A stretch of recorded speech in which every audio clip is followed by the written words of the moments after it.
같이 읽겠습니다. 새 계명을 너희에게 주노니 서로 사랑하라. 내가 너희를 사랑한 것 같이 너희도 서로 사랑하라. 아멘. 오늘은 여름 성경학교입니다. 그래서 1부 예배는 어른들이 많이 오셨고요.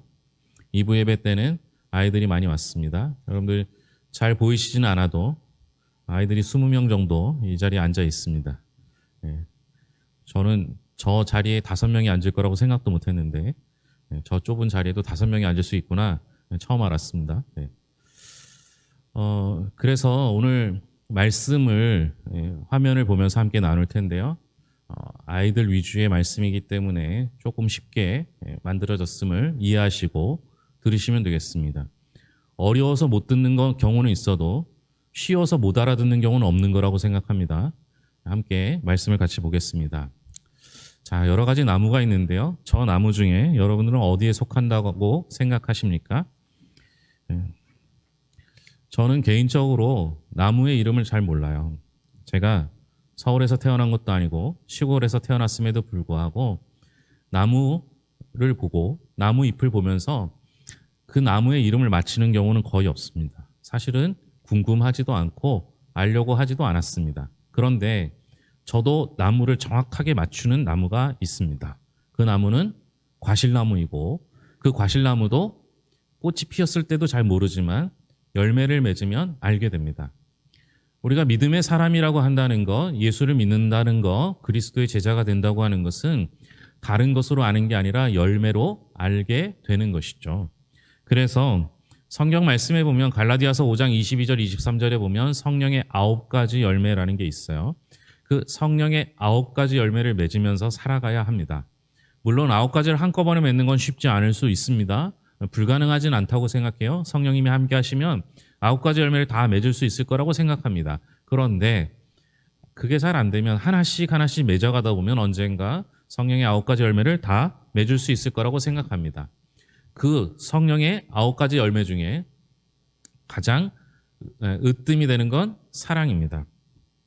그리스도인이라면 반드시 맺어야 할 열매가 사랑입니다. 상대방이 무슨 잘못을 해도 사랑만 있으면 문제가 해결되는 경우가 많습니다. 사랑을 하면 상대방의 아픔이 느껴지니까 문제가 얼른 마무리될 수 있는 것이죠. 사람은 대화를 하면서 상대방의 눈을 쳐다보게 되어 있다라고 합니다. 눈을 보면 상대방이 자신을 사랑하는지 알 수 있습니다. 그래서 따뜻한 사랑의 눈빛으로 말하는 것이 필요합니다. 옆 사람과 미소를 지으면서 이야기하는 것도 필요하죠. 그러면 누구든지 마음이 평안해집니다. 선물을 주어도 마찬가지입니다.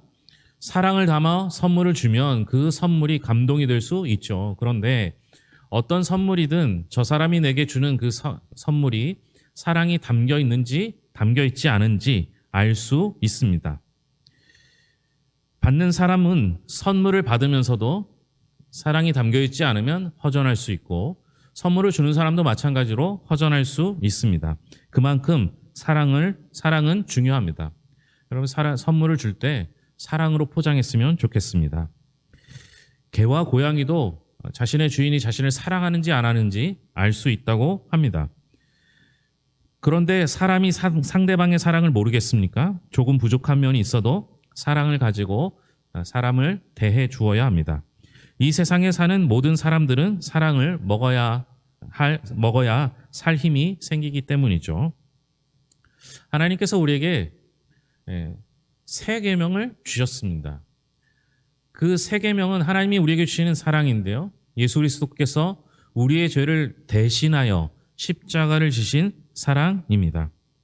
그 사랑의 열매들이 여러분들입니다. 그리고 우리에게 역시 마찬가지로 하나님께서 주신 그 사랑의 열매를 맺기를 원하고 계십니다. 오늘 본문 말씀을 다시 한번 읽겠습니다. 같이 읽겠습니다. 새 계명을 너희에게 주노니 서로 사랑하라. 내가 너희를 사랑한 것 같이 너희도 서로 사랑하라. 하나님께서 우리에게 새 계명을 주셨다라고 말씀하셨습니다. 여러분, 사랑하라라는 계명이 새 계명입니까? 사랑하라라는 계명은 새 계명은 아닙니다. 이미 오래전부터 사랑하라 명령하셨습니다. 그래서 하나님께서 우리에게 사랑하라고 하는 명령은 새 계명이 아니라 옛부터 있었던 옛 계명입니다. 그런데 주님께서는 우리를 향하여 새 계명을 주신다라고 말씀하셨습니다. 주님께서 주신 새 계명 사랑하라라는 거에는 기본적으로 포함되어 있는 것이 있는데 그것은 예수님께서 우리를 사랑하신 그 사랑이 포함되어 있습니다. 자신의 목숨까지 내어 주시면서 사랑하신 그 사랑이 포함되어 있기 때문에 내가 너희를 위한 그 사랑을 통하여 너희도 서로 사랑하라 말씀하신 것이죠. 그래서 이것은 새 계명이 될 수 있습니다. 너희도 내 계명을 지키면 내 사랑 안에 거하리라 말씀하셨던 것처럼 우리 안에 사랑이 담겨져서 주님이 말씀하신 새 계명을 지켜나갈 수 있었으면 좋겠습니다. 문제는 뭐예요? 누구를 사랑해야 하는가라는 겁니다. 우리의 사랑의 대상을 한번 보겠습니다. 첫째는 하나님을 사랑해야 합니다. 누구를 사랑해야 한다고요? 네, 하나님. 네. 제가 사실은 연습은 했어요. 여러분 뭐 이렇게 하려고 했는데요. 잘 안 되더라고요. 자, 누굴 먼저 사랑해야 된다고요? 첫째, 하나님을 사랑해야 합니다. 그것은 하나님이 여러분들을 먼저 사랑하셨기 때문이에요. 여러분들 기억나실지 모르겠지만 오늘 첫 번째 했던 찬양이 주 예수 내가 알기 전 날 먼저 사랑했다라는 거예요. 내가 먼저 주님을 사랑한 게 아닙니다. 내가 주님을 믿었기 때문에 주님이 나를 사랑해 주신 게 아닙니다. 내가 주님을 알았기 때문에 주님이 나를 사랑해 주신 게 아닙니다. 내가 알기도 전에, 내가 믿기도 전에 처음부터 주님은 우리를 사랑해 주셨습니다. 그래서 여러분들을 향하여 이 세상을 창조하여 여러분들에게 선물로 주셨고 하나밖에 없는 아들을 목숨까지 내어주실 만큼 여러분들을 사랑해 주셨습니다. 하나님은 온 세상을 다스리고 살도록 주실 만큼 여러분을 사랑해 주십니다. 그러니까 우리는 하나님을 사랑해야 한다라는 것이죠. 두 번째는 같이 읽겠습니다. 둘째, 이웃을 사랑해야 해요. 영어 어색하죠, 그렇죠? 하나님께서 우리에게 하나님을 사랑하고 내 이웃을 내 몸과 같이 사랑하라 라고 말씀하셨습니다. 하나님께서는 우리에게 명령하시면서 하나님 사랑과 이웃 사랑을 말씀하셨고 그 중간에 그 이와 같으니라고 표현되어 있어요. 너희는 하나님을 사랑하라. 둘째는 이와 같으니 이웃을 내 몸과 같이 사랑하라 말씀하셨습니다. 이와 같으니가 굉장히 중요해요. 하나님 사랑과 이웃 사랑은 그 크기가 같아야 한다는 거예요. 여러분 하나님을 사랑하는 만큼 이웃을 사랑해야 합니다. 그러면 왜 이웃을 사랑해야 합니까? 하나님께서는 나를 사랑하신 것만큼 내 주변의 사람들도 사랑하시기 때문입니다. 예수 믿는 사람들이 가장 큰 오해는 뭐예요? 하나님이 나만 사랑하실 거라는 생각이에요.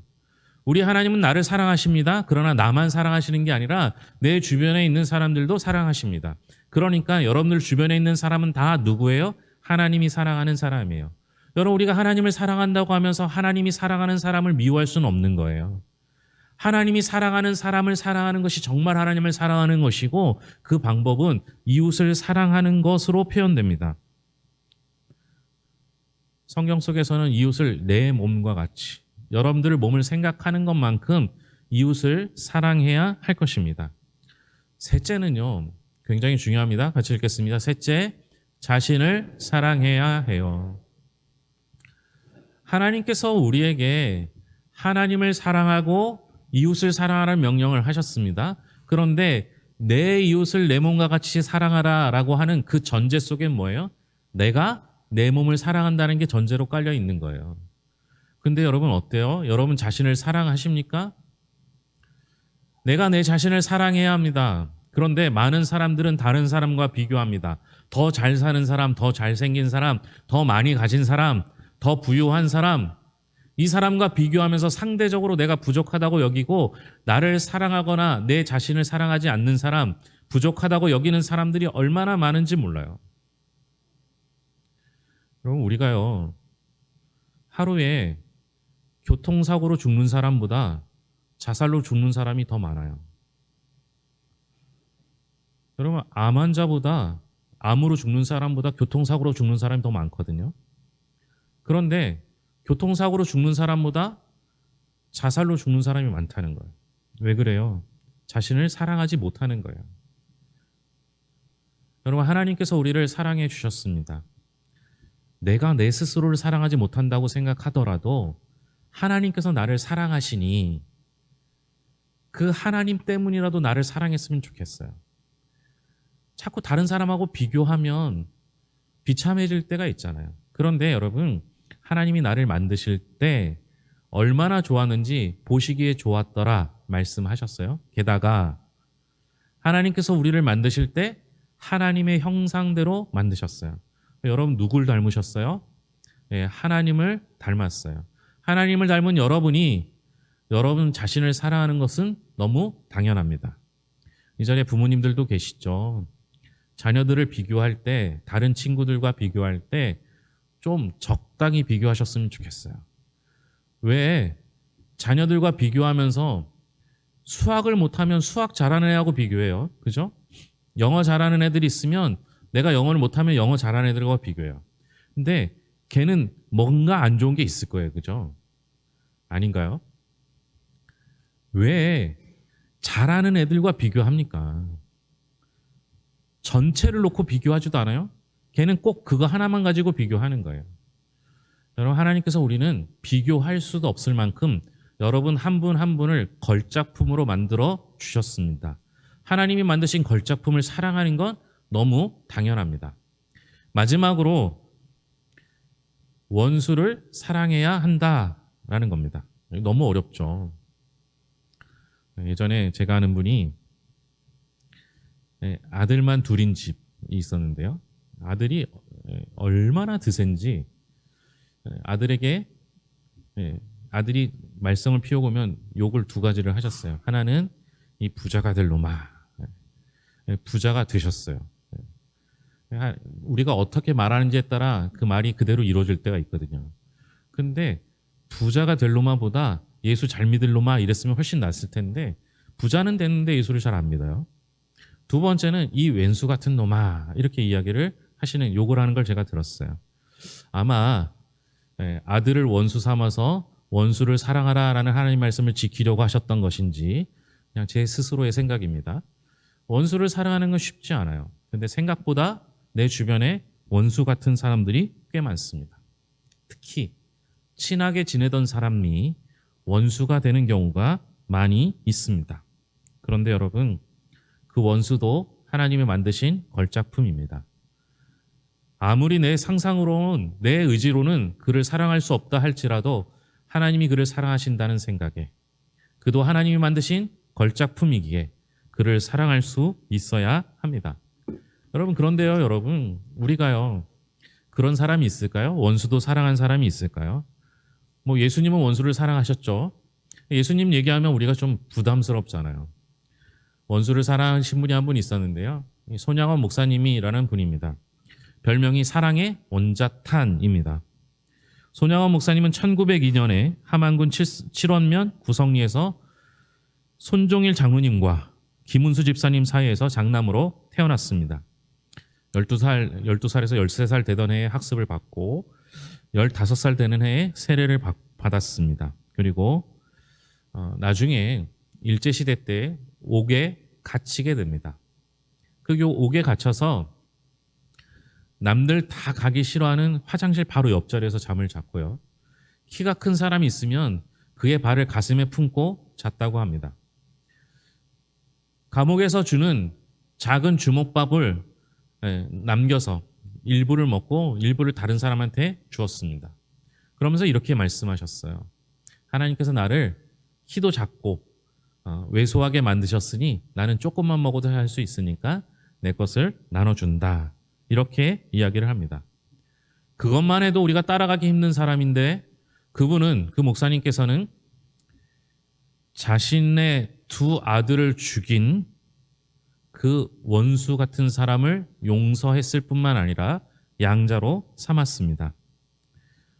그의 딸이 책 속에서 그날의 일을 기술하고 있는데요.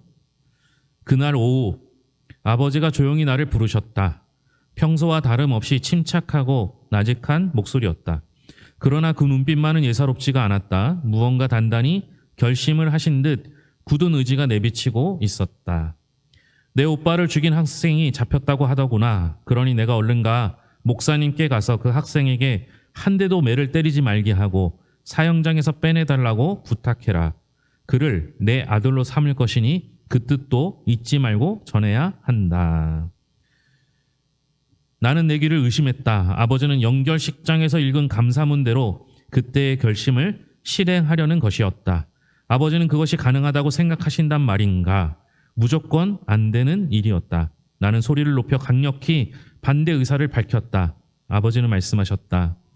성경 말씀을 자세히 보아라. 성경 말씀에는 분명히 원수를 사랑하라고 하였다. 용서만 가지고는 안 된다. 즉, 그 학생을 살려주는 것만으로는 부족하다는 뜻이다.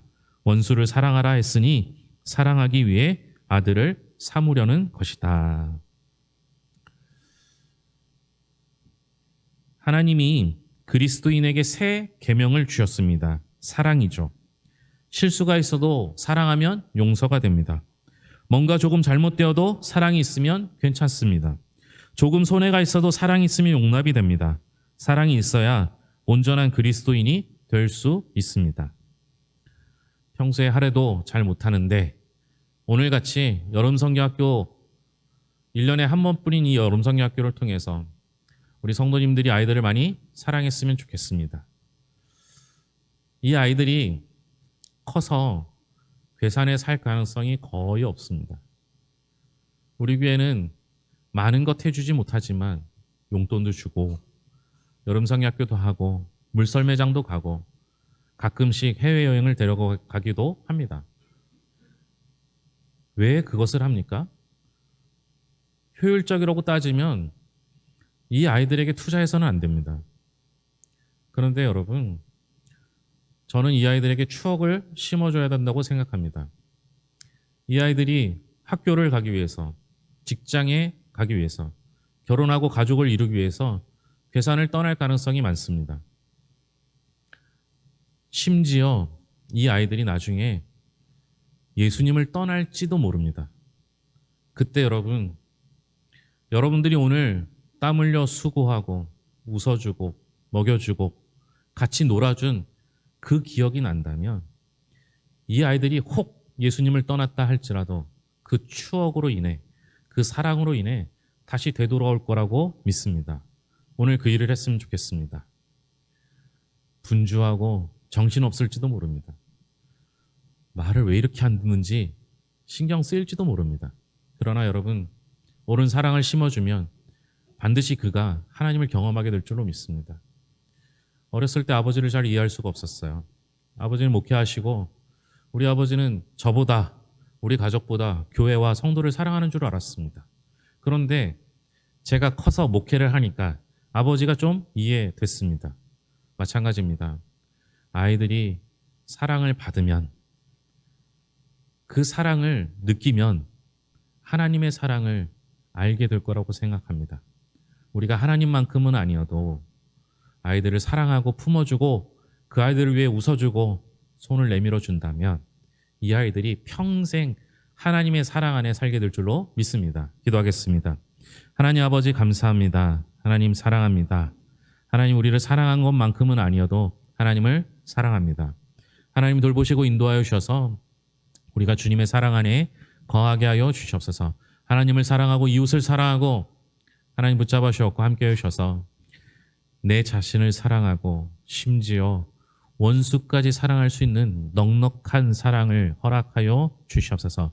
오늘 분주하고 정신없고 시끄러울지라도 참아주고 인내하고 이해해주고 품어주고 사랑하는 시간들이 되게 하여 주셔서 평생 하나님의 사랑을 잊지 않는 시간들 되길 소망하며 땀 흘려 수고하는 우리 모든 성도들도 주님의 은혜 가운데 붙잡아 주시옵소서. 모든 것을 예수님의 이름으로 기도합니다. 아멘.